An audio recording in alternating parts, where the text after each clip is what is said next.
Welcome to the Be All You Can Be, MSC, a podcast dedicated to empowering Army Medical Service Corps officers and professionals like you. I'm your host, Stephanie Moore.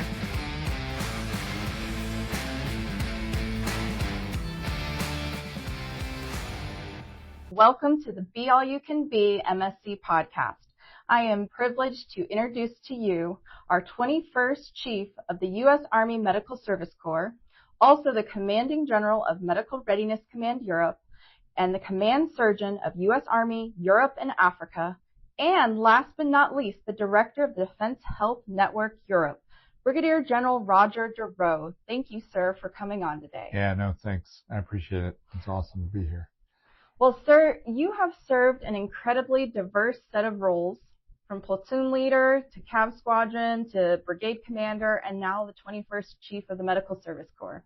How has that breadth of experience shaped your vision of the Medical Service Corps today? Yeah, so how I assess it's shaped the vision that we have for the Corps is I've been able to see Medical Service Corps officers at echelon through my career. And I've been able to see them excel down at the platoon level, company level, battalion, brigade, division, corps, all the way up to the strategic level at headquarters DA or the joint staff in OSD, shaping, right, our service, shaping the joint force, shaping what military medicine is defined as. And certainly having been a part of some of those echelons, I've got to experience it full hand, front and center.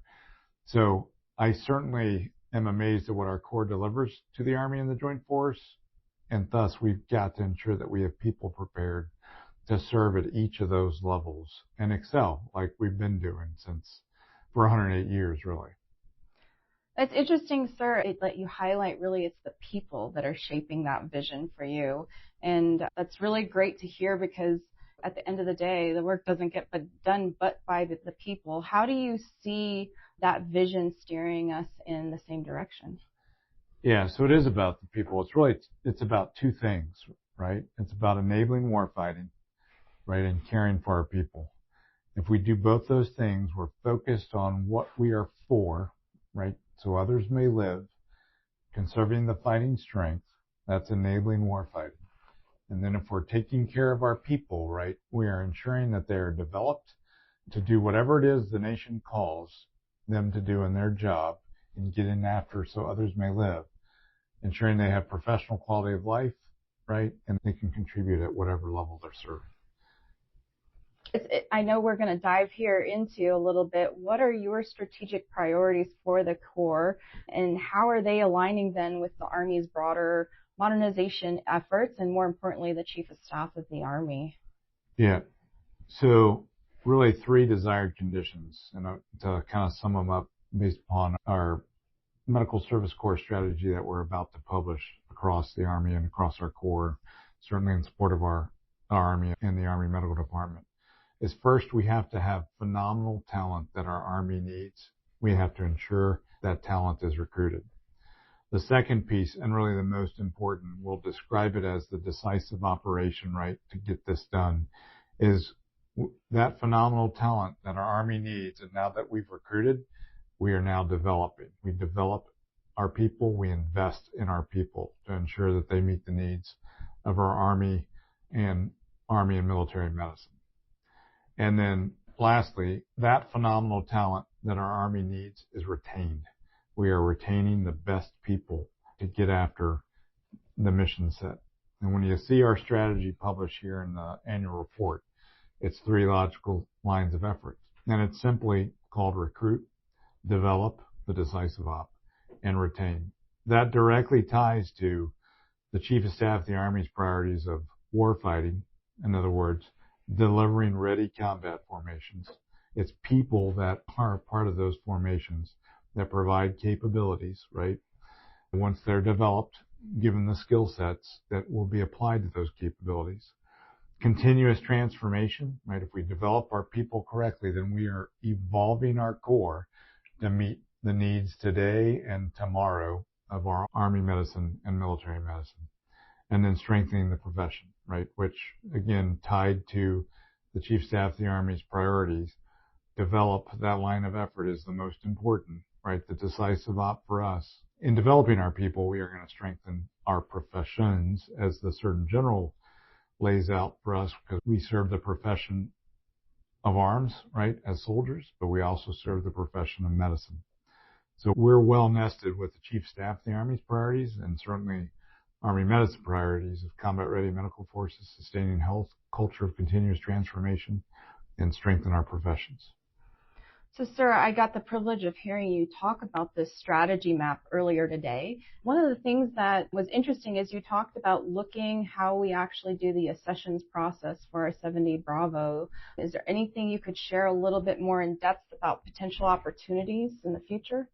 Yeah, we recruit our people from multiple sources. So we recruit them from the U.S. Military Academy at West Point. We recruit them from ROTC programs, both senior military colleges and then our day-to-day ROTC programs. We recruit them from within the force, right? From other branches that we bring over officers to serve within the Medical Service Corps. We recruit them from our enlisted corps, right? Within the AMED. And then we recruit them from personnel that are already serving within the Army Medical Department. They just may be serving in another Compo 2 or 3. So we have to streamline our systems and communicate with our people so that they understand what opportunities are in each Compo. Compo 1, our active component, Compo 2, the National Guard, and Compo 3, our reserves. And if there's other opportunities that they're interested in that reside in one of those Compos, then we have to make it a little bit easier for them to do the transition. And then we have to ensure we're recruiting the best talent. We've done pretty well in that endeavor. Medical Service Corps for both West Point and ROTC is very high on cadets listing to assess into. We want to sustain that, right, and make it even better so that we recruit very phenomenal talent to fill out our ranks, to bring to bear a much relevant and ready capability of Army medicine that our soldiers look to and need in their most darkest hours. That's great to hear, sir, because in my mind, I'm kind of envisioning where the various compos don't know the different opportunities. It's almost like they can maybe go to like a LinkedIn job search where everybody knows what the opportunities are. So I'm excited because I've learned so much from the different compos and didn't even realize opportunities existed. So I appreciate you sharing that, sir. I really want to dive more into the decisive element of your operation here with the develop. One of the things that the desired condition highlights is that Medical Service Corps officers are coached and mentored. I know field grade officers, the expectation is for us to mentor and coach. What advice can you give our field grade officers out there now? Like, hey, how do I expect you to action this? What does it take? Because I hear it often where field grades want to do those things, but they're not even sure where to start. Yeah, I think we got to start with a structure that probably started in Korea long ago, and it's called the Silver Caduceus Society. And we really need to operationalize this across our Army, right, and formalize it to a degree so that people are brought together under this forum, this venue.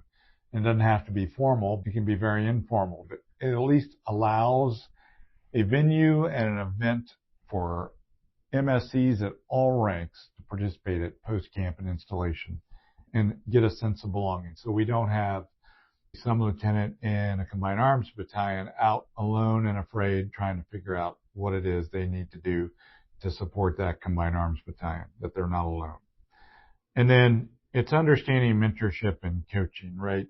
And in my mind, mentorship is a two-way street. So when a mentor and mentee enter a relationship, there's an understanding there that is kind of probably not written out, but what is it that the mentee expects from the mentor and what does the mentor really expect from the mentee? That's a very personal relationship between the two, that two people need to agree. I would like you as my mentor. How do we make this happen? What is free chicken across all of our Army is coaching and counseling. All of us have that responsibility to coach and counsel those that we come in touch with, right, in our day-to-day work. I mean, that starts at the senior lieutenant And I know that may sound like an oxymoron, but that starts at that level. The junior second lieutenant certainly has to look up to somebody, right? And it's usually that senior lieutenant within an organization. It's like, hey, show me the ropes because you've got a year or two more experience than I do, right? As I looked up to the senior lieutenants in my first organization long ago at Fort Hood, Texas.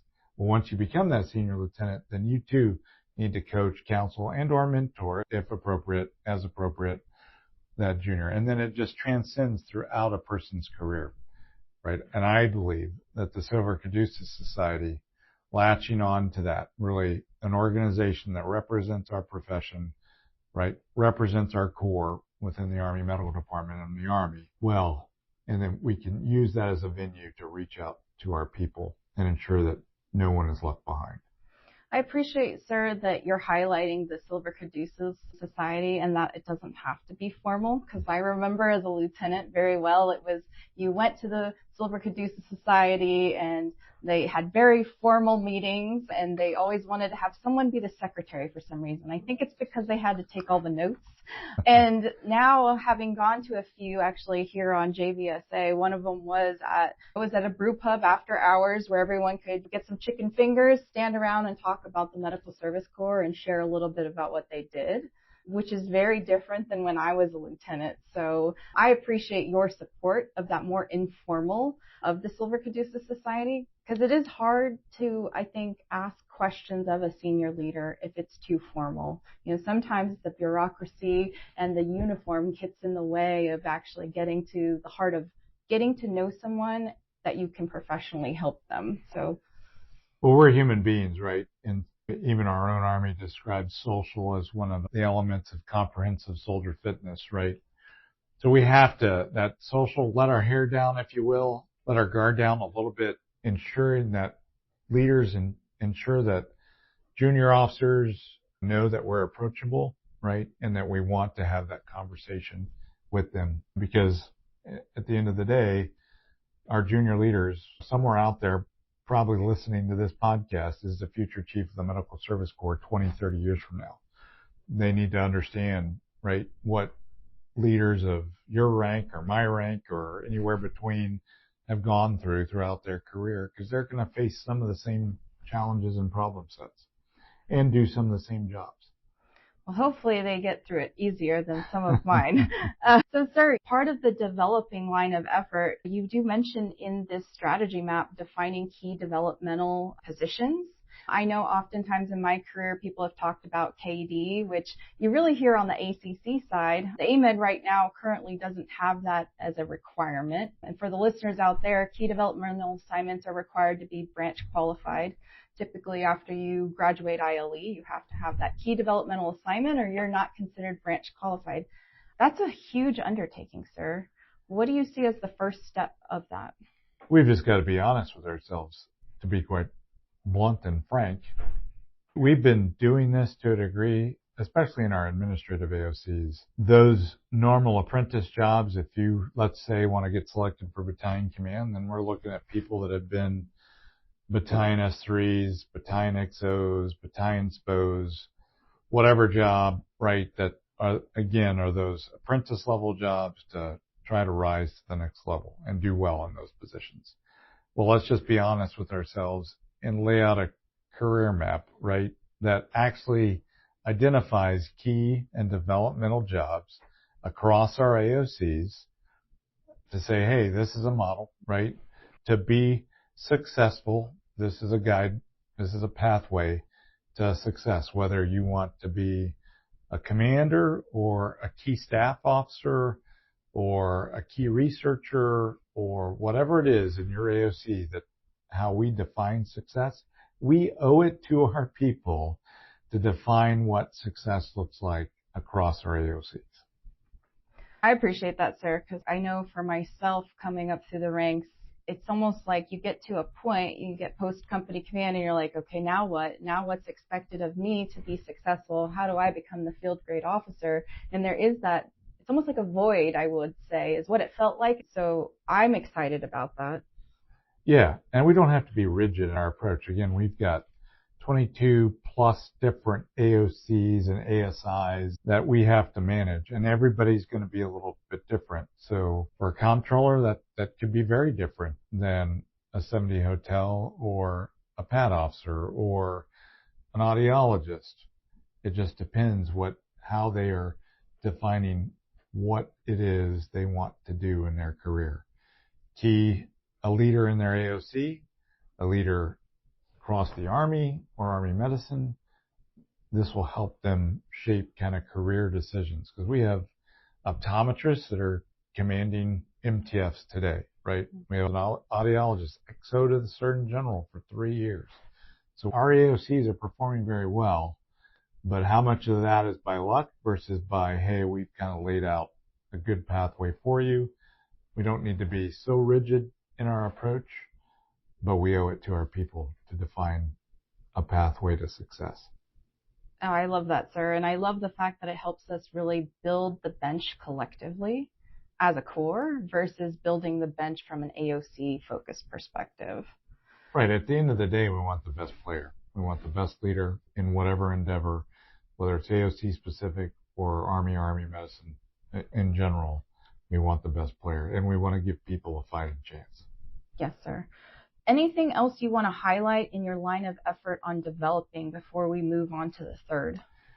Sure. We got to get LTHET into the 21st and 22nd century. I'm not convinced we're doing it right. We've got to look at, other than the formal in-school, in-residence, if you will, day-to-day grind, going to class, and look at what some of our corporate leadership does on the outside and online distributed learning activities, because people learn differently than the dinosaurs like me and my Deputy Corps Chief Lee Freeman. The way we learned is very different than like my aide-de-camp Lieutenant Corps learns today. So we've got to get that right. And then we got to double check our programs, because we've added a few, like training with industry with Google from a data perspective, and so that we can try to harness what Google is doing and see how it applies to Army medicine. But I just had the opportunity to attend the Data-Driven Leadership Executive course at Carnegie Mellon. I will tell you, we have a lot of data in military medicine. What we're not doing well is harnessing that data to drive really to shared understanding and decision making. We could do that a lot better. This is where the line, we have maneuver units and commands that are doing this better than we have done in the past. General Kurla at CENTCOM, formerly of CENTCOM, did this very well. General Donahue at USARAF, in 3 of my other roles, I get to work with him. It's amazing what he's done with data to drive leadership decision making. I know that we can do it because we got some phenomenally smart people that can harness data. We just got to educate and train our people in the next generation. And I know that we have digital natives or data natives within our formations, that we just need to give them the right education, skill sets, tools, and let them go to drive shared understanding and decision making and make it better in the long term. And AI, right? So AI, how do we get that predictive analysis moving forward? We haven't realized and harnessed that power really that humans still have to be involved with. But if we get them the right skill sets, then we'll be in a better position than where we are currently. It's encouraging to hear, only because, sir, as long as I can think, we have had various tools that we've used in the AMED to collect great data, right? But the data really doesn't tell you much if you don't know how to do the analysis and if you don't know how to tie it to a problem set so that you can see it more clearly. I think what's interesting for me, at least, and I will say I've dabbled in AI myself, because I find it's no different than when email came around. If you didn't lean forward and educate yourself, you're going to be left behind. And to me, it's eye-opening from a perspective of the analysis that it can offer. And it doesn't necessarily make the decisions. It doesn't do the critical thinking for me, but it can offer the research in a phenomenal amount of rate that can make me feel more comfortable in my decision making, depending on what it is. Maybe it's a vacation with my husband. But either way, I have actually really enjoyed delving into it, and I've probably been active in AI for the last 3 years. What has your experience been? Because from my perspective, it seems like senior leaders are scared of that in general. Yeah, and that's why I went to the course, because, I'm a digital Neanderthal or data Neanderthal, probably. I remember the General Peake, when he was a Surgeon General, had the command management system. That's around the same time I went to the Army Baylor program to get my master's in health administration. I thought, wow, this is pretty good. I can see what the Surgeon General sees about the facility I was assigned to or any other facility within Army medicine. It was great. Well, to some degree, we've regressed a little bit, I'll be quite honest, and that was 20 plus years ago level of technology. Now we're so much more further advanced. So we need to catch up with the times and get after it. And again, we have smart people in our formation. So leveraging their skill sets between the digital natives and the data natives and those that are more comfortable with AI.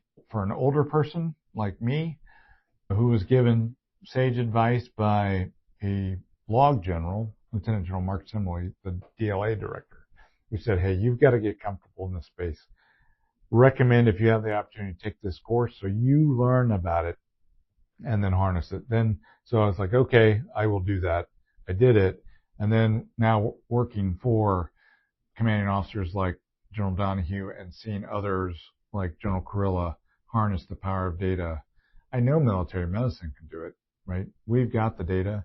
We've just got to build the skill sets in our people, get the tools, give them the tools, and then we'll have shared understanding, easier decision making. Not that the problems will be easier, but at least we'll have tools that support decision making and we can drive decisions. The other thing, though, is key to what you said, because you talked about the problem statement. You've got to understand what you're trying to do. And that's the leader's responsibility. And that came clear in the course I was at last week. Is what I owe really is not, hey, I need a dashboard on something. It's not what I owe. That's not helpful, quite frankly, to the staff or the leaders within the organization. It's, here's the problem we're trying to solve as I understand it. And then here's where I project we need to try to get to. And if they have those pieces of information and they have the skill sets to know how to get there through harnessing data and potentially harnessing AI for some predictive analysis, then it'll be an easier trek. But again, we've got to develop our people to do this. Well, thank you, sir, for sharing your thoughts on that. It's an important discussion to have. And I think more seniors need to be willing, senior leaders, I mean, right, not in age, but senior leaders need to be willing to actually say it out loud, right? And say that if you're not comfortable with it, admit it, but also be willing to encourage it as we determine what that new operational space will be like for us, because it's going to forever change how we Absolutely. operate. And I don't think there's any avoidance. Absolutely not. Yeah. All right, sir. Anything else you want to wrap up on the develop line of effort? I think a lot of work to be done there. That is our decisive op. And investing in our people is the most important thing we can do every day. And that's anywhere in our Army, quite frankly. If we invest in our people, we care for our people, we give them professional quality of life, then they'll get the mission done, right? So the enabling warfighting piece will happen, but we have to invest in our people. Yes, sir, definitely. So for the retain, the last line of effort on here, one of the things that you highlight on here is defining strategic billets versus senior positions. I was excited to see this on here only because every strategic billets market, I've read the positions and I'm like, wow, there must be a lot of unicorns in the force to fill all of these jobs because the requirements are very lengthy and it makes me wonder where all of these phenomenal unicorns are hiding. Well, we do have some phenomenal talent, so you being one of them, so don't count yourself out. Yeah, phenomenal talent's out there. So we have plenty of people, we actually have plenty of people to do the jobs that we define right now as strat billets. And this has been an evolution. So General West, to her credit, as a visionary leader in 2017 said, hey, we've got to do talent management better and we have to identify certain billets that are strategic in nature where we need to put the right talent in those jobs to advance Army and military medicine. So since 2017, that process, that program really evolved to what we're doing today, right? And still, what's a strategic billet versus what's not a strategic billet? We go back and forth throughout the corps, the Medical Service Corps being one of 6, and really identify what are those core strategic billets and then what are the AMED or military medicine strategic billets that we need to fill with our people. And then we've got some work to do, right? Standardization of some knowledge, skills, and behaviors across like jobs. We're not all the way there yet, though it's better than what it was last year. It's better than what it was in 2017 for sure. And I sat in the first one in 2017 as a colonel XO to the Surgeon General at the time, and now I've sat through my 4th strategic billet GOSC as a now between colonel promotable and a 1-star. Got to witness it. So I've seen the evolution in a positive way. The other thing that we got after this year was a colonel's market. So, all right, there's still important colonel's jobs, right? Every colonel's job in the Army, really, it's a strategic job because we define 06s as the strategic leader. Their evaluation says they're getting a strategic grade plate evaluation. So now we started the colonel's market to ensure that we place those colonels not in strat billets, but in key positions that are very important in those correct and appropriate jobs based upon, again, their knowledge, skills, and behaviors. We still got some work to do. So I assess there's a lieutenant colonel population, former 05 commanders that we've got to address. But we needed to start somewhere kind of beyond the strat billets. We started with the colonels, and I project we'll get to the other population, the former 05 commanders that we've got to get to as well. Because there's only very few strat billets that are 05 level strat billets that a lot of people compete for. And then we're left with this great talent that we have to figure out where we're going to place them. As we continue to evolve our talent management processes in our Army Medical Department, we'll get there through a little bit of time, work, and effort. Because, again, we're investing in our people. We want to ensure that we precisely talent manage and get the right talent to the right position and ensuring we're recognizing our talent that are doing the tough jobs and coming out of that to place them in the next tough job.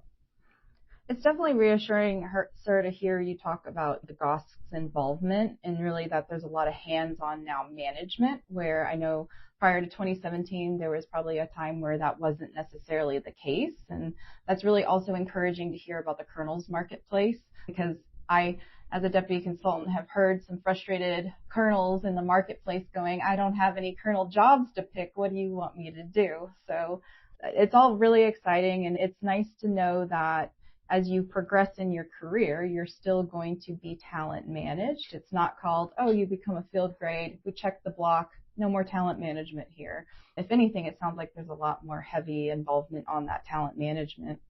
Oh, absolutely. Right. And I think before 2017, it was really left to HRC, which is really unfair to HRC, to be quite frank.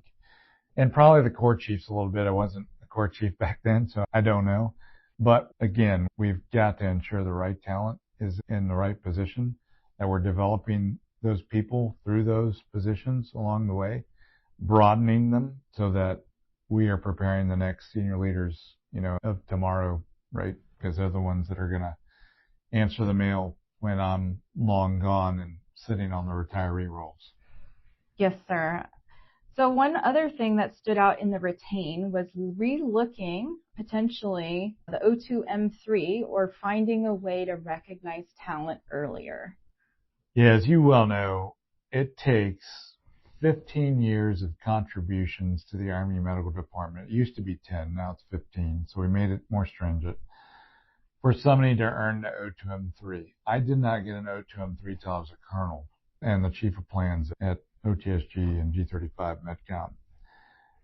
I don't know if that's right or wrong. What I do know is other branches in our Army have a tiered system. So if I'm a tanker and I grew up in a tank battalion 31 plus years ago as the med platoon leader, I watched like the best company commander get the Order of St. George bronze level. And then the field grade sometime between major, lieutenant colonel, probably recognized at the silver level. And then if they reached the general officer ranks, that's really when the gold level came into play in the Order of St. George. I'm not suggesting that we need to do the O2M3 that way, but I am suggesting we need to look at other ways to recognize our talent throughout the full spectrum of their career, from captain probably all the way through colonel and general officer, because we have some phenomenal talent. And so, to paraphrase Napoleon, he was always amazed what a soldier would do for just a little piece of cloth. Well, it really costs us not a lot to recognize our talent out there. And I think we need to do that more often across the full spectrum of a career. That top company commander should be recognized, right? That top field grade officer should be recognized, even if they're under 15 years of service. And then when they're at 15 years of contributions to AMED, then we can recognize them with the O2M3. I appreciate it from the perspective, as I tell people all the time, that like captain is the most misleading rank in the Army, because you don't know if they're brand new and they were direct commission, or if they're 10 years in waiting for their major board results to come out, because you become a captain so long, it feels like you're never leaving that rank.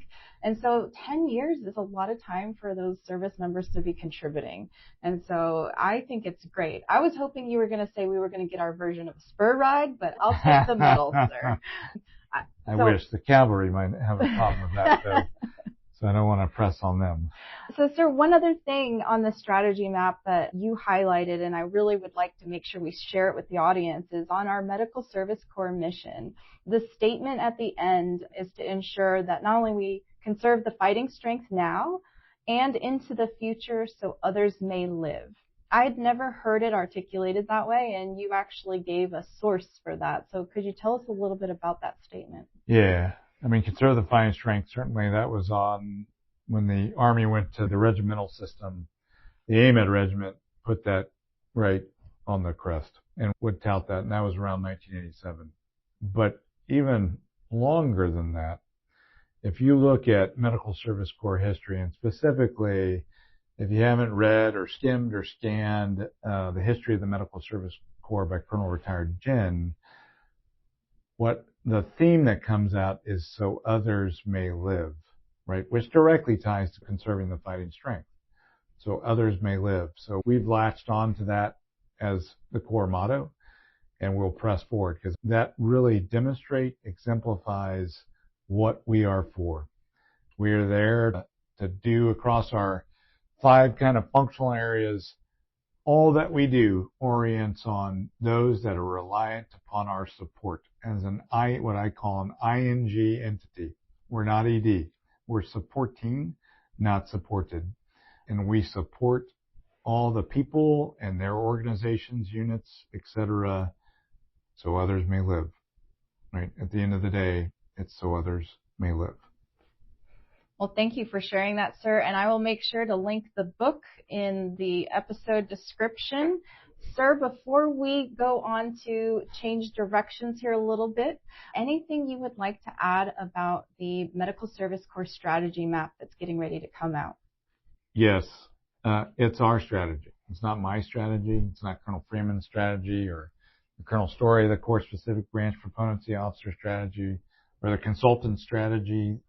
Those assistant corps chiefs and the consultants will help us operationalize it, but it's going to be our people across our post camps and installations across the globe that help get this thing over the hump every single day, because it's about them, right? This is built for them. The Medical Service Corps is a branch, sure.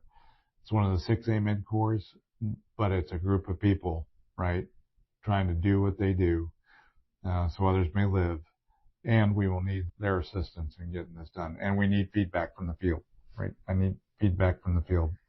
Well, there'll be some formal feedback we get through revitalization of the field leadership team. There'll be feedback we get from the consultants and the assistant corps chiefs. But a lieutenant out there in an infantry battalion has a voice, and he or she can be heard and contribute to getting the strategy to reality. Absolutely, sir. It's always nice to know the direction we have to swim, but we all have to be willing to jump in the pool and get swimming. Do it. So, sir, we can't miss out on opportunity to kind of pick your brain as a leader.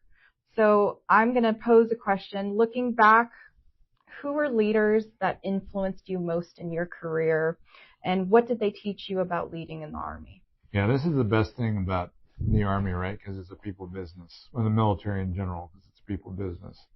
No one gets to wherever they're at in life by doing it alone. So there's other people that contribute to you in any success that you've had. So I was born and raised in San Antonio, Texas. I grew up around World War II and Korean vets, right? My childhood is full of it. My dad, World War II and Korean vet, retired Marine Corps Gunnery Sergeant. His brother, retired Sergeant Major, United States Army, former Sergeant Major of Brooke Army Medical Center. My uncle and godfather, retired Air Force Colonel, Aggie, so I share that bond with him. Retired Air Force Colonel. My other uncle, he served in World War II in the Army Air Corps. My dad's older brother. So all those folks, members of the greatest generation that poured and invested in me, that really taught me, hey, this service to nation is a vocation. It's not easy. It's something that you're going to consistently give, and what the importance of that was. So that's what I've learned. And certainly I've learned even further having served 31 and a half years wearing our nation's uniform. Jump fast forward to 1994 and getting to 1st Cav Division, the Division Medical Operations Center Chief, Lieutenant Colonel Gail Long, retired, unfortunately succumbed to cancer back in 2006, really my first mentor in the Army. So somebody that took a personal interest in me and poured into me of what not to be afraid to branch out, do things that would be outside the comfort zone for a medical service corps officer. So any offshoots in my career that I've spent in multifunctional logistics doing FA-90 jobs or as a division chief of staff, I can attribute to her for kind of pushing me outside of my comfort zone and not to be afraid there and understanding multifunctional logistics. My first battalion commander and battalion XO in the Army, Colonel retired Jerry Ferguson, armor officer, and Lieutenant General retired, and I knew him as Major Dave Hogue. Again, grew up in 112 Cav and 1st Cav Division in a BCT, right, in a division. Really learned what the warfighting Army was apart. On March 11th, 1996, as I received my last OER counseling from then Lieutenant Colonel Jerry Ferguson, he left these words on me. He said, "Do not forget where you came from," which meant, okay, I need to understand what I am supporting the rest of my career in this Army. And that's what he really emblazoned upon me. And then fortunately, I've been blessed. My non-commissioned officers throughout my entire career. My platoon sergeant, Master Sergeant retired Roberto Hernandez from 112 Cav days.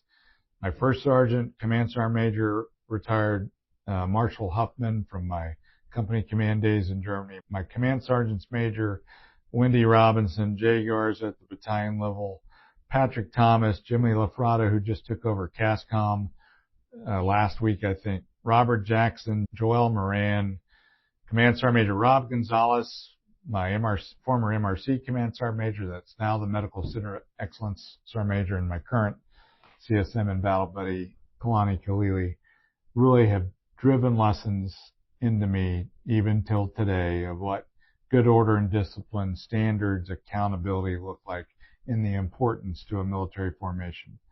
Certainly I wouldn't be here if it wasn't for them, and it goes back all the way to Master Retired Gonzalez, who I still talk to this day. I appreciate you sharing that, sir. And it's always interesting to hear. Every officer or leader I've gotten to interview usually has that like one moment in their career with one person that was a really like a defining moment. Even my husband, who's retired military, his is always Sergeant First Class Workman. And it was that moment. And for me, it was Colonel Drennan when he voted me off the island once a long time ago. And so I appreciate you sharing and highlighting those individuals that helped you get to where you are and become the leader you are. Looking back then, what is a big lesson in leading the soldiers that you wish you could share with every MSC officer? Like the one nugget that you're like, this is what I wish every MSC lieutenant knew going into it. Yeah, you have to be committed to master your craft. You have to do the reading, the studying, right? You have to understand the basic fundamentals, the basic blocking and tackling of your craft. So if you're a medical platoon leader in a combined arms battalion or infantry battalion, you need to understand what that means, and you need to understand how that formation fights, and then figure out how best to support it, right? By understanding what are the principles of the Army health system, what does proximity really mean? You've got to understand that. But that means you're going to have to break out the doctrine and read it. It's not that hard. It's written at a 6th grade level, and it's getting better. We dumbed it down, quite frankly, for a little bit during some years, and then we've worked consciously as an Army to make our doctrine better. And then the things like the Silver Caduceus Society, get involved. Don't force yourself to be alone and unafraid in a lab or in a warehouse or in a BCT. Understand your network, right? Because there's people on your base, no matter how big or small, that have gone through what you've gone through or what you're going through, that you can reach out and get help from. But you got to understand your craft. That as you come as a lieutenant, or in some of our AOCs, a little senior rank, what is it that makes up your craft, and how does that craft build capability, right, in the type of unit that you are in? You have to understand that.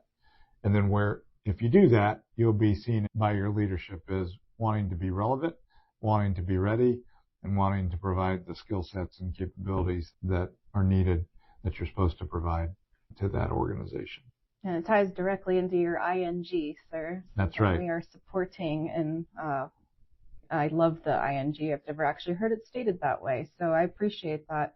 The other thing is, too, is worst case, you can always ask someone, hey, can I get information? Can I get help? Worst thing they can say is no. That's right. Which they shouldn't, but occasionally, I'm sure it happens. But again, if we're operationalizing the Silver Caduceus Societies out there, then you're going to have a lot more people to ask if that happens for whatever reason. Absolutely, sir. So, sir, I'd be curious, what is one of the most challenging leadership moments of your career, and how were you able to navigate it? Yeah, and it's funny, I still talk to officers that were in this organization today, and they've done very well. Some are colonels, some are lieutenant colonels. But I was assigned as an XO of a battalion, right? It was a medevac battalion. And the medevac battalion was thought before I got there, when I was at CGSC, that it was going to inactivate, go away as the Army underwent transformation. This battalion happened to be in Europe. So AMED transformation in Europe was happening too. The Medloggies of the world thought the Medical Logistics Battalion was going to stay and become the MMB, but the Institute of Heraldry had a vote, and they said, no, the Medevac Battalion has the history and lineage to stay on. Well, the headquarters had been attritted to about 40% strength. We had second lieutenants in S staff positions. The S1 was a second lieutenant. He's still on active duty. The S4 was probably the most senior, but a very junior captain. The S3 was a pre-command captain. The SPO captain positions were all second lieutenants. So very junior staff. And then the staff that was supposed to be around them as part of their separate staff sections, not there. The SPO and the other field grade that was supposed to be in the battalion was a post-command captain. And then we knew that we were going to deploy. Thankfully, not till 21 months later, but we were going to deploy. And so we had to get certainly the structure straight, the people that we needed, and then we had to go through the crucible of training to get these folks ready. And then the other transformation piece was, as Medlog battalions went away, the old 06 commanded dental battalion went away, the old 06 level vet det that provided command and control, the 05 vet dets went away. So all those headquarters away, and this provisional MMB headquarters caught all these folks, all these different types of units almost overnight. And so they had to provide command and control to them with a very junior staff at 38 different locations across Germany. So certainly a huge task. A lot of coaching, teaching, sometimes chewing that would have to occur in that battalion, just trying to get the fundamentals right. But it paid off, not with a lot of blood, sweat, and tears. But 21 months later, when we deployed to Balad, Iraq, it was beautiful watching the then second lieutenants previously, now captains who were primary staff officers, engage and do their jobs and be masters of their craft and just get it done in a deployed scenario in Iraq and really outpace anyone or any other like unit around them. So, but it was tough going. And there's 3 officers that I think of today. One works for me in my command surgeon role at USARAF. The other 2 work in the NCR, are just phenomenal careers that those officers have had. So I've got to believe that we poured something right into them to get him, but it was not easy, and it was not for the faint of heart, and certainly taught me probably more about myself. And I had to learn some hard lessons on, I'll say, hey, if there was a piece of advice that I would give my younger self is, 1, hey, don't stress over the things you can't control, because at the end of the day, you can't control it. And then 2, emotional intelligence. You got to be self-aware. If you're not self-aware, it's going to get you in trouble. Certainly later on in your career as you become more under the microscope, right? So understanding how you cope with stress is pretty key, and you need to figure it out. I'm wondering, sir, did you have that reflection during that assignment, or did it take distance from that assignment to have that level of reflection? Yeah, both. I'd say I had to have it both. So I had to have it as you're going through traumatic events, if you will. And then when you're going through the post-traumatic stress afterwards, you still got to reflect as to, hey, I can't control this, right? I don't need to really stress a lot about it. I can provide facts or whatever, but I can't stress about it. And then, hey, introspection. Now I need to reflect on what just happened, which you can't necessarily do in the moment. You can just think about it. But post, and I'm probably my own worst critic, as we all are to a degree, after you've gone through it, it's like, did I handle that correctly? What could I have done differently probably to have a better effect or a better outcome?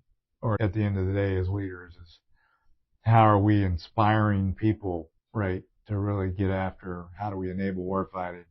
How do we care for our people? Part of that is inspiring them to do what it is they do, because we're going to ask things of them that we don't want to have to ask, but we know that the mission calls for it, and we need to ask them to do something. So in that mode of reflection, sir, how have you changed your approach to mentorship over time? Being more empathetic and trying to place myself in their shoes and develop better understanding of what the individual may be going through, and removing bias. Yeah, there's the way I came up in the Army for my 31 and a half years, but that's not the only way that people can come up through the Army. So when I started, I was very regimented in my approach, and coming from a high school here in San Antonio that had the largest JROTC program in the nation, all male Catholic school, going to A&M where the Corps Cadets had female companies and a preponderance of male companies.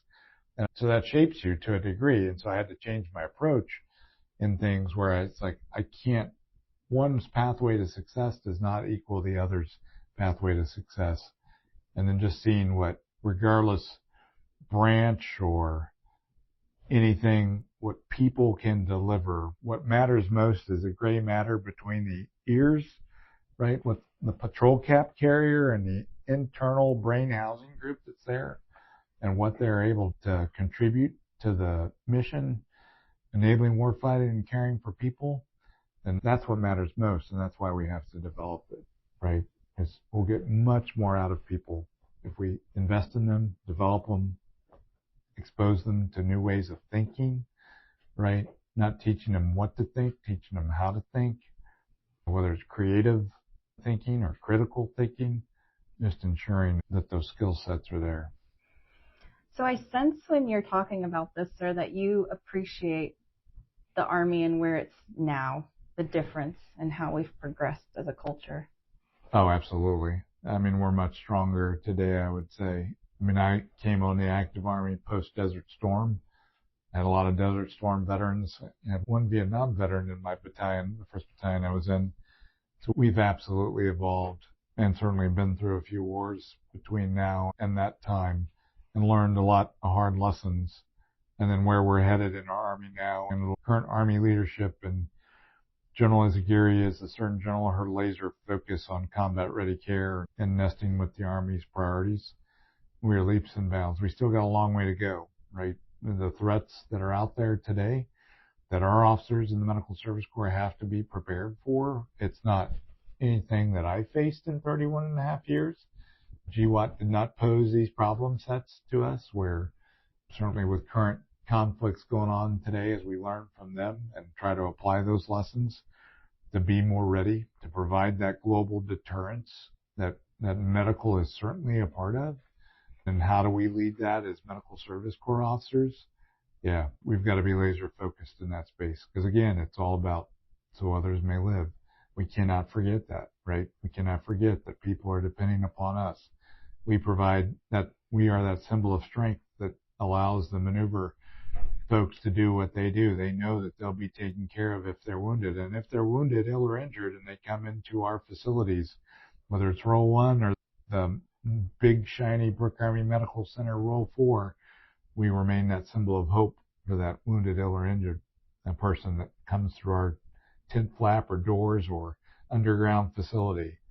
And then lastly, and hopefully not, but we know it happens in our careers, we provide compassion for the dying when they need it, comfort for the dying when they need it, because we will deal with that as part of the cycle of life.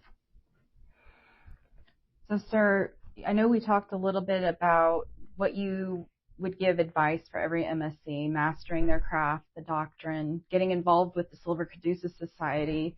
What other core competencies do you expect our 70 Bravo series to know? I'll go back to how they drive decision making, right? Even at their level, but usually they're serving at a battalion level. They've got to be comfortable with data, and they're probably more comfortable than certainly Giraud was when I was a second lieutenant, presenting individual medical readiness stats at battalion commands and staff. But how do they harness that data and really be predictive that best supports their commanders and the units that they're a part of? And then how do they use AI to help benefit them? Again, I think like my aide-de-camp, Lieutenant Corps is probably much more comfortable with data and AI because she's probably a chat GPT expert, but Giraud is not a chat GPT expert. I'm a novice. So how do they use that to help them? I think if they master their craft, understand FM4 TACO 2, how do they do troop leading procedures, 8-step training model, how do they conduct training management, how do they do the Army maintenance management system, right? All the command maintenance program, the command deployment program, command supply discipline program, all which they'll learn, right? Or should be learning in their first assignment, or whatever it is in their specialty, how they run a lab, how do they conduct research in the Institute of Surgical Research, right? How do they help manage a warehouse? How do they be the best audiologist and really contribute to readiness of the installation that they support as examples, not certainly leaving a lot of AOCs out there. Well, then taking that step forward. Okay, all that stuff deals with some sort of data. Well, how do you really harness that data and learning that from while they're in their apprentice assignments? will just make them go further and farther as they become a senior company grade, right, into the field grade ranks and beyond. Well, and also I get the sense from you, sir, that if I were to tell you, hey, I looked at this data, I did this analysis using Sage AI as an example, since it's an approved tool we can use, and this is what I came up with. I think it gets after this problem, or I think it gets after giving you the information you need to better make a decision in this space. I get the sense you'd be open to it. And I think absolutely, yeah. And correct me if I'm wrong, but the expectation, I think, of our officers nowadays needs to be we have to be willing to speak up to potential solution sets versus waiting for them to be delivered to us. Oh, absolutely. Yeah, I mean, I tell this to my staff and commanders in my other jobs when I'm still the chief of the Medical Service Corps, but as you read the other jobs, like I am not the smartest person in the room, or the world either, but certainly not in the room, right? There are a lot of smart people in rooms that I'm sitting in, and one of them's not generally me. So it's the old adage of, hey, if we got a problem, then bring 3 COAs and a recommended one. Well, how can we leverage technology to do that smarter, not harder? You know, back in my day, potentially, when there's courses like the Combined Armed Services and Staff School where we're building a decision brief as a part of the 52nd Infantry Division there at Fort Leavenworth, a notional division. So those steps in the decision-making process are important and they're key, but how do you integrate technologies and data into it, right, to be more effective, really, and to some degree be more efficient with our time when we can use data to drive a decision, right? Some of the problem sets I deal with in Europe, you know, is the Medical Readiness Command, CG, the Exceptional Family Member Program and Family Member Travel Screening. Well, part of that could be generated by AI. If we train the AI right, we know which conditions are going to be limited based upon the services we're able to provide in the MTFs during that period in time. And we can predict by the types of providers and ancillary services we have to say, yep, for the next year, we're good for this type of conditions with this frequency of care. All that could be hastened by AI to a degree. A human still has to be involved. But as we look at technologies that we will need to fight the next war, AI-assisted triage, for example, right? All the way to the point of injury where the combat medic has to make life or death decisions as they encounter a patient. Well, if we can help him or her through that process with that technology when it's able to, and then we need to invest in it. We need to do it. And we need people, our young leaders, to be able to not be afraid to push the limits of their authority and try to implement solutions, especially as we're exercising, because no blood's being spilled in exercises, so that we can figure out what's right now as we exercise going into potentially the next crisis or conflict. Well, yeah, and exercises too, sir. What always stands out to me, I just have to make a comment about this, is your ability to make mistakes, right? Yeah, absolutely. I mean, if we don't exercise to the degree that we allow our people to make mistakes and learn, then we're not going to make the mistake when we can overcome it. Right. Yeah, absolutely. I had a great brief from a Medical Service Corps lieutenant in Europe. I put him in front of the Surgeon General, right? Because he just figured out, how do I turn this Expando van into a mobile OR? Well, yeah, we need that too, right? Especially if I can drive it underground or hide it in plain sight, we need that too. So we need to test it. And will it fail? Yeah, there's going to be some components that fail, but we're not going to learn anything if we don't fail. And we should allow certainly I wouldn't be sitting here doing my first podcast ever if I had not failed. And some of the leaders like my dad or Colonel Ferguson, General Hogue, or any of my NCOs that slapped my forward assist throughout my career, I wouldn't be here today if I hadn't failed and somebody helped me course correct. I appreciate you sharing that, sir. So speaking of officers failing, what separates a good officer from a truly exceptional one that you've seen in your experience? you got to want to be relevant, right? Just plain and simple. You have to want to be relevant. And I'm not saying it for personal purposes. You have to want to be relevant for the betterment of the organization, for how do you enable warfighting, how do you care for people, how do you enable the organization's mission, right, and care for people simultaneously. You got to want to be relevant. I had a friend of mine, I was the XO of the Surgeon General, and I fell into that job by luck and timing because I was certainly underqualified for the position, but honored to do it and certainly learned a phenomenal amount from a great leader, Lieutenant General West. And thankfully I had leaders that believed in me that thought I could do it, although it was kind of comical, the conversations we had. When I was leaving that job to take brigade command, the person that was initially picked fell out because of family reasons, all the right reasons.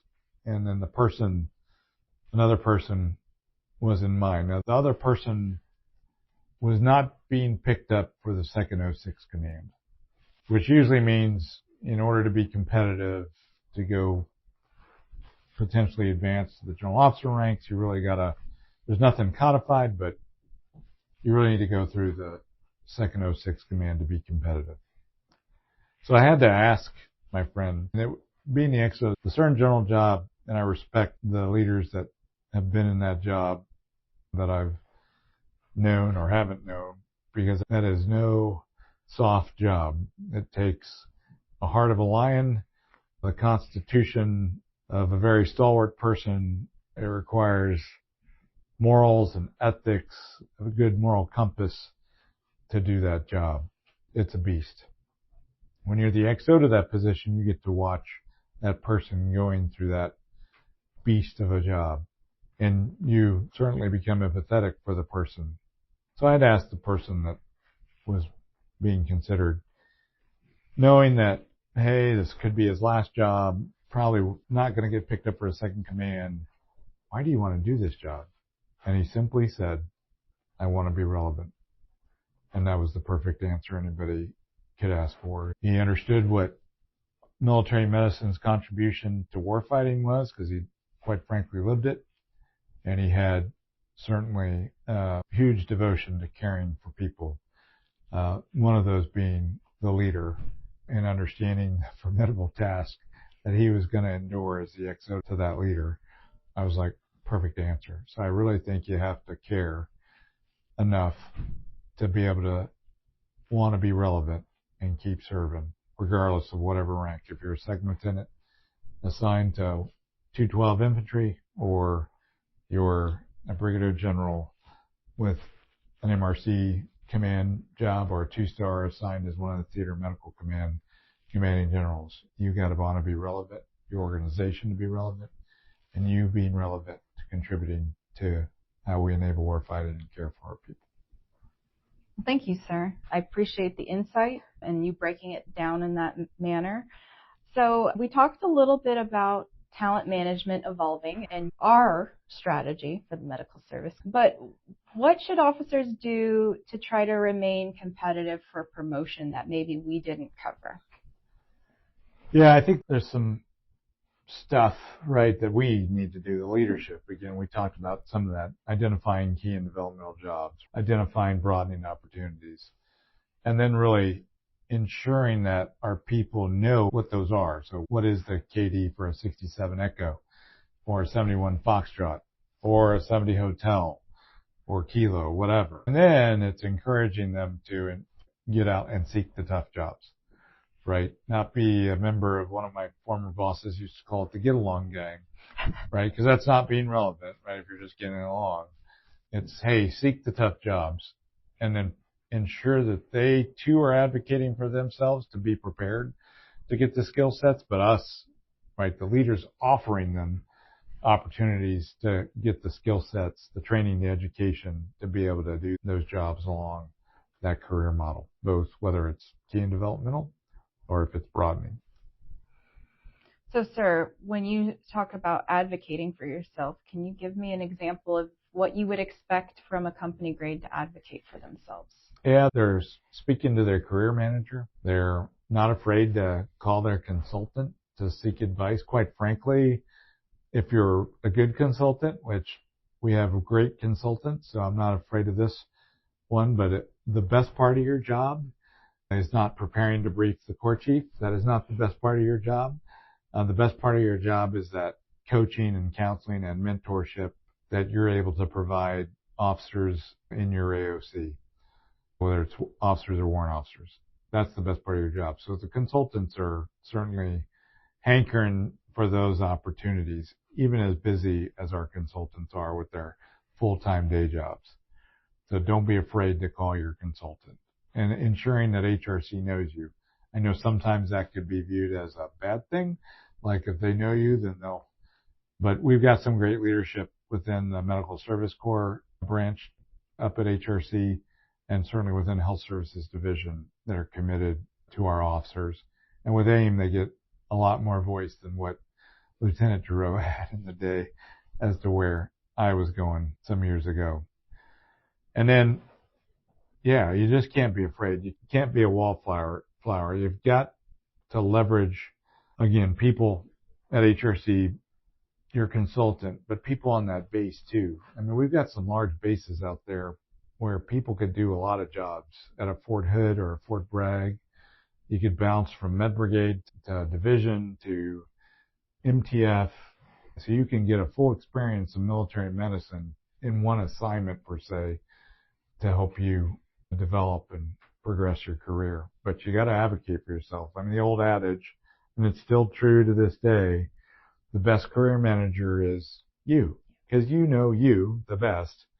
You just got to speak up, and not that you have to be a braggart and say, hey, look what I'm doing. No, it's like, hey, here's what I want to do, ensuring people understand that. And then it's really the leader's responsibility. Okay, here's where I see the realm of the possible based on my experience, and then not try to limit the officer, but try to show them a pathway to get to the goals that they're trying to achieve. Well, thank you for sharing that insight, sir. So for the audience, what does being the Medical Service Corps Chief mean to you personally, and how do you hope to leave the Corps better than you found it? Yeah, it's tough. I remember the day that the previous Corps Chief, General Talley, came to me and said, hey, I've recommended that you become the Corps Chief, which I really never thought coming up that I would have the opportunity to do. Even as a general officer, when I became promotable and then pinned off, I didn't think it would be me. So, and then the Surgeon General came to me the next day and offered me, which I, of course, jumped on the phenomenal opportunity. It's very humbling because, again, for 31 and a half years, I've watched Medical Service Corps officers excel, right, across different assignments. And we've had folks from BCT DCOs to certainly command within the AMED at all levels, to command outside the AMED, to be in chiefs of staff of non-medical organizations, JRTC, like Colonel Lee Freeman, my deputy Corps Chief. So we've got some phenomenal people. So to be responsible for the Corps and ensuring that we recruit the right talent, we develop that talent, and we retain that talent, that's a little overwhelming to think of. And then just thinking about the people that have walked in the Corps Chief shoes before me, General Talley, General Rubenstein, General Ursone, General Sargent, General Master, General Faust, who I think was the first Corps Chief when I came on active duty. I'm, standing on the shoulders of true giants, quite frankly. And I still speak to a few of the former Corps Chiefs today. I say with a few of them, I'm here for my quarterly counseling. Because they've walked in my shoes, I get to seek their sage counsel. Now, how do I want to leave it? Ready for tomorrow, right? It would be the quick answer. We've got to be ready to fight the next conflict. If we're not, then I have failed, right? That's my failure for the Corps. And I don't like to fail because I want to be relevant, and I want a medical service corps that's relevant. So I want to sustain where we've gained ground in recruiting the best talent, because we are doing that, no doubt.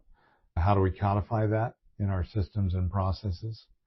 How do we evolve our training and education to truly reflect the individual critical tasks that our AOCs need to survive in the future operating environment, whether it's in the homeland at an MTF or a research center, or it's at the front line of conflict? We have got to evolve our professional military education and the long-term health education and training that we're offering our Corps. And then it's that precise career management, and as we look at retaining folks, that precise talent management, right, that keeps our folks in the fight, gives them a fighting chance, that assures them that they're going to have professional quality of life, that the person, right, that medical service corps officer says, yeah, I want to stay in as long as I can, right, because I'm doing relevant stuff and I'm ready to deliver. And then we have those systems and processes codified across those three logical lines of effort. And every Corps chief has contributed to this for sure. I just want to carry on where they have handed me the baton, and the great team that we have and our great officers amongst our Corps, and advance it for the best people we got in our Army. Well, sir, thank you for being so vulnerable. I can physically see the weight that you're carrying and how close to your heart this is. So I really do appreciate you opening up on that level with me on this, sir. No problem. So, sir, before we switch to our fun final two questions, is there anything you would like to add? Yeah, I mean, I'm just privileged and honored to be the Corps chief. Again, a position I never thought I would be in, and I look forward to interacting with our great people out and about across the globe every day, and just hearing about the stories of how we're contributing to enabling warfighting and caring for our people. So, well, thank you, sir. So, our final fun questions. What is the best advice you've ever received or given? And you already gave a lot of great advice, sir. Yeah, three people I'll hone in on. My dad, and he had this built into a wooden thing over the entry to our living room, which I hated as a kid, but he learned this in the Marine Corps. And I don't know who bestowed it upon him, but certainly I carry it. It was plan your work and work your plan, right? Which really taught me planning is everything, but having a plan, you're going to have to change it, and you're going to have to continuously work your plan and refine it. So you got a plan, but don't be so rigid. You still got to get the mission done. So work your plan to get the mission done. The second one, which was a former boss of mine, now Lieutenant General Gillen, who's the superintendent of West Point, had a conversation. I said I was passionate about something. This is when I had just finished brigade command as the sustainment brigade commander for 2nd Infantry Division. I was becoming the chief of staff for 2nd ID. And he said, most of the time when people say they're passionate about something, they really mean they're pissed off. And I had to reflect on why I said I was passionate about whatever it was I told him. And I was like, yeah, he's right. I'm pissed off, really. And so then reflecting back as to how I was using passionate and how I was hearing other folks use passionate. Yeah, there's a lot of times when people use that P word and they really mean the other P word. And then again, from Colonel retired Jerry Ferguson, March 11th, 1996, when I left 112 Cav, he said, don't forget where you came from, which has stuck to me this day. Even the date, right, has stuck to me from my last OER counseling there in 112. Yeah, which led to me is hey, you're an ING entity. Your level of importance does not equal your proximity to the objective. Don't get that confused, right? You provide a ready and relevant capability. What you're supporting, who you're supporting need that capability, but don't forget who you're supporting. Well, thank you, sir. There's some incredible advice. And yes, I made the mistake of telling you that this podcast was my passion project. So I was not pissed off, though. I don't think you're pissed off. All right, sir. What is a fun fact about you and or your favorite ice cream? Yeah, I'm going to weave the two together because I think I can do that. First, for those that know me know this, I am a proud Texan, right? I'm a native son of San Antonio, Texas. I can trace my ancestors that the Girouds all married into when they came over from France into the population here well into the early 1700s, long before the Battle of the Alamo. So I love reading about Texas history. I love studying Texas history, and I love the contributions of the Texans and the Texas people to the greatest nation on the planet, the United States of America, which links to what I assess is the best representation of the great state of Texas that can be placed in a bowl, which is bluebell pecan pralines and cream ice cream. It's my favorite ice cream. No dessert can scream Texas like that. Wow, sir. I didn't see that one coming, and I'm actually going to offer you a challenge. Being that I call the home state of Texas my home now, I challenge you to try the H-E-B Petite Strawberry Ice Cream. It's a special edition, so you'll have to come back next, I think, April to June when they have it, and then let me know what you think. I'm a big fan of the Petite strawberries and their strawberry festival, so challenge accepted. Sounds good. Well, sir, it was an absolute pleasure and privilege and honor to talk to you today. Thank you so much for coming on. No, thank you. Thank you for joining us. Don't miss the next episode of the Be All You Can Be MSC podcast. Subscribe now and join our vibrant community of ambitious professionals who are taking their careers to the next level. The opinions shared on this podcast are the personal opinions of the guests and the hosts. They do not reflect the official position of the Medical Service Corps, the Department of Defense, or the U.S. government.